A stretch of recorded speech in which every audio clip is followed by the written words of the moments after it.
এটা তো একটা অয়েল পাম্প। তো অয়েল পাম্পের কাজ কি? অয়েল পাম্পের মেন কাজ হচ্ছে আন্ডার প্রেসারে অয়েল ট্যাঙ্ক থেকে অয়েলকে প্রেসার দিয়ে মুভিং পার্টসে সাপ্লাই দেওয়া। মুভিং পার্টস কোনগুলো?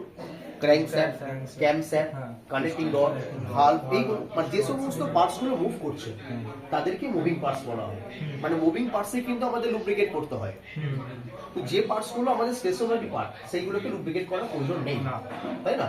তাহলে মুভিং পার্টসকে কেন লুব্রিকেট করবো? কেন মুভিং পার্টস যখন লুব্রিকেট মানে মুভ করে তখন তাদের মধ্যে ফ্রিকশন তৈরি হয়। তো ডিউ টু ফ্রিকশন ওখানে লট অফ হিট ক্রিয়েট হবে। তো এই হিটে কি হবে? মেটাল এক্সপেন্ড করবে, মানে বেড়ে যাবে। যখনই এক্সপেন্ড করবে না মেটালটা, তখন দেখা যাচ্ছে যে ওটা সিজ হয়ে যাবে, মানে আটকে যাবে। তো ওই জন্য আমাদের ফ্রিকশনকে রোধ করার জন্য আমাদের লুব্রিকেট করতে হয়, এটা আমরা বলেছিলাম। তো এই লুব্রিকেট করার জন্য আমাদের একটা পাম্প লাগবে, এটা নাম হচ্ছে অয়েল পাম্প। ঠিক আছে? অয়েল পাম্পের কাজই হচ্ছে আন্ডার হাই প্রেসারে অয়েল ট্যাঙ্ক থেকে অয়েলকে মুভিং পার্টসে সাপ্লাই করা। এই পাম্প ড্রাইভ পাবে ইঞ্জিনের ক্র্যাঙ্কশ্যাফট থেকে, না হলে ক্র্যাঙ্কশ্যাফট থেকে, মানে এটা মেকানিক্যাল পাম্প। মেকানিক্যাল পাম্প মানে সেটা ক্র্যাঙ্কশ্যাফট থেকে ড্রাইভ পাবে, না হলে ক্র্যাঙ্কশ্যাফট থেকে ড্রাইভ পাবে। তো অয়েল পাম্প আমাদের 4 রকমের হয়। কত রকম আছে? 4 রকমের। Gear pump, rotor pump, vane pump আর প্লাঞ্জার পাম্প। এটা হচ্ছে গিয়ার পাম্প। দেখো গিয়ার পাম্প ব্যাপারটা কেন বললাম, এর ভিতরে দেখবে আমাদের দুটো গিয়ার আছে।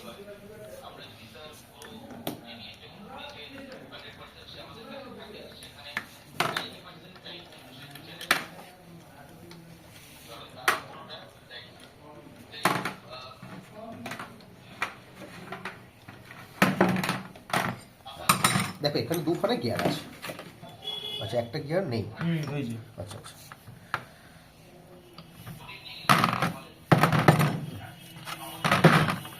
আচ্ছা এই দুটো গিয়ার, এই দুটো গিয়ারের মধ্যে একটার নাম হচ্ছে ড্রাইভিং গিয়ার, একটা নাম হচ্ছে ড্রিভেন গিয়ার। তো ড্রাইভিং মানে কি, ড্রিভেন মানে কি? যে ঘোরে তাকে ড্রাইভিং বলা হয়, আর যাকে ঘোরানো হচ্ছে সে হচ্ছে ড্রিভেন। ঠিক আছে? তাহলে এটা হচ্ছে আমাদের ড্রাইভিং মেম্বার, এটা ড্রাইভিং মেম্বার। কিন্তু এই গিয়ারটা একে ঘোরায়, এই বড় গিয়ারটাকে ঘোরাবে, মানে এই পিসের সঙ্গে ম্যাচ করে আছে তো একে ঘোরাবে। তাহলে এটা হচ্ছে ড্রাইভিং গিয়ার, এটা হচ্ছে ড্রিভেন গিয়ার। ঠিক আছে? বেশ। তো দেখো এখানে দুটো পোর্ট আছে আমাদের, একটা সাকশন পোর্ট, একটা ডেলিভারি পোর্ট।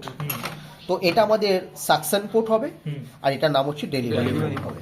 ঠিক আছে? আচ্ছা এটা হচ্ছে দেখো ক্রেশন, তাহলে এটা ক্রেশন টাইপ গিয়ার পাম্প, অর্ধচন্দ্রাকার। ঠিক আছে? তো এটা ক্রেশন টাইপ গিয়ার পাম্প বলা হয়েছে। ঠিক আছে? তো এটা এই গিয়ারটা কি নাম বললাম আমরা? ড্রিভেন।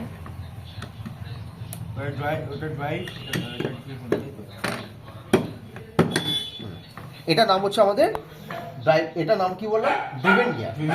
আর এটা হচ্ছে ড্রাইভিং গিয়ার। ড্রাইভিং গিয়ারটা এইভাবে থাকবে। এবার এই গিয়ারটা যখন ঘুরবে, দেখো এটা গিয়ারটা মুভ করছে, একে ঘোরাবে কে? একে ঘোরাবে ক্র্যাঙ্কশ্যাফট। যখনই ক্র্যাঙ্কশ্যাফট ঘোরাবে দেখো আউটার গিয়ারটা ঘুরবে, মানে ড্রিভেন গিয়ারটা ঘুরবে। ড্রিভেন গিয়ারটা যখন রোটেট করবে একটা সাইডে আমাদের সাকশন ক্রিয়েট হবে, একটা সাইডে প্রেসার তৈরি হবে। সাকশন ক্রিয়েট মানে কি? সেখানে টানবে, অয়েল ঢুকে যাবে, আর এটা দিয়ে প্রেসার দিয়ে বাইরে বেরিয়ে যাবে। এই হচ্ছে পাম্পের কাজ। ঠিক আছে? এবার দেখো এই পাম্পটা রোটেট করবে কার দ্বারা? ক্র্যাঙ্কশ্যাফটের দ্বারা। ইঞ্জিনের আরপিএম যখন বাড়বে, মানে যখন গাড়ি হাইওয়েতে রান করবে ইঞ্জিনের আরপিএম বাড়বে, ক্র্যাঙ্কশ্যাফট স্পিডে ঘুরবে। ক্র্যাঙ্কশ্যাফটের স্পিড যখনই ঘুরবে মানে বাড়বে, তখন দেখা যাচ্ছে এর আরপিএমও বেড়ে যাবে, এটাও জোরে রোটেট করবে। তখন দেখা যাচ্ছে এর প্রেসারটাও বাড়তে থাকবে, তাই না? তো প্রেসার বাড়তে বাড়তে বাড়তে একটা টাইমে প্রেসার যদি বেশি হয়ে যায় তাহলে তো অনেক জায়গাতে চাপ ক্রিয়েট হবে, প্রেসার ক্রিয়েট হবে। তো ক্র্যাঙ্কশ্যাফট, ক্যামশ্যাফট এদের রোটেট করতে প্রবলেম হবে, ইঞ্জিনের আরপিএম মানে স্পিড কমে যাবে, এরকম প্রবলেম দেখা দেবে, তাই না? তখন কি করতে হবে? দেখো সেই জন্য আমাদের কি থাকে, এই পাম্পে একটা ভালভ থাকে, এর নাম হচ্ছে পিআরভি ভালভ। PRV valve. ঠিক আছে? তো এই পাম্পে দেখো আমাদের এখানে একটা ভালভ আছে, এই ভালভটার নাম হচ্ছে পিআরভি ভালভ। এই পিআরভি ভালভের এখানে ছোট্ট একটা ভিতরে বল থাকে আর স্প্রিং থাকে। আর আমি এই নাটটা টাইট দিলে সে কাকে চাপ দেবে? স্প্রিংকে। স্প্রিং বলটাকে চাপ দেবে, বলটা প্যাসেজটাকে বন্ধ করে রেখে দেবে। যখনই এর ভিতরে প্রেসারটা বেশি হবে, ঠিক আছে, সেই প্রেসারে বলটাকে ঠেলে উপরে তুলে দেবে। বলটাকে ঠেলে তুলে দেওয়া মানে পিআরভি ভালভটা ওপেন হয়ে গেল, ওপেন করে দিলে প্যাসেজটাকে, হুম। তখন সেই অয়েলটা আবার আমাদের ট্যাঙ্কে চলে আসবে, মানে রিলিফ করবে, প্রেসারটা রিলিভ করে প্রেসারটাকে বাড়তে দিল না। হুম ঠিক আছে, এটার নাম হচ্ছে পিআরভি ভালভ বলা হয়। PRV ভালো ক্লিয়ার হলো? এবার আমাদের দেখবে ড্যাশবোর্ডে একটা মিটার থাকবে, ওটা অয়েল প্রেসার মিটার। ওই অয়েল প্রেসারটা থাকা উচিত আমাদের 2 কেজি পার সেমি স্কোয়ার থেকে 4 কেজি পার সেমি স্কোয়ার এর মধ্যে থাকবে। যদি প্রেসারটা 4 কেজির ওপরে হয়ে যায়, হুম তার মানে জানতে হবে প্রেসার রিলিভ ভালভ ড্যামেজ আছে। ঠিক আছে, এটা ওপেন করছে না, মানে প্যাসেজটাকে ওপেন করছে না। ওপেন করছে আর যদি দেখা যায় যে আমাদের প্রেসারটা কখনোই আমাদের 2 কেজির উপরে উঠছে না, হুম তাহলে অয়েলের লেভেল কম থাকতে পারে। হুম ঠিক আছে, অয়েলের ভিসকোসিটি বেড়ে যেতে পারে, অয়েল পাম্প খারাপ হতে পারে, এরকম অনেক প্রবলেম হতে পারে। প্রেসার উঠছে না, তাহলে অনেক প্রবলেম হতে পারে। হুম ঠিক আছে, আর প্রেসার যদি তোমার 4-এর বেশি হয়ে যায়, তাহলে জানতে হবে প্রেসার রিলিভ ভালভটা খারাপ আছে, প্রেসার রিলিভ ভালভ খারাপ আছে। ক্লিয়ার হচ্ছে? তো এই হচ্ছে পিআরভি ভালভ বলে। তাহলে পিআরভি ভালভ কোথায় থাকে?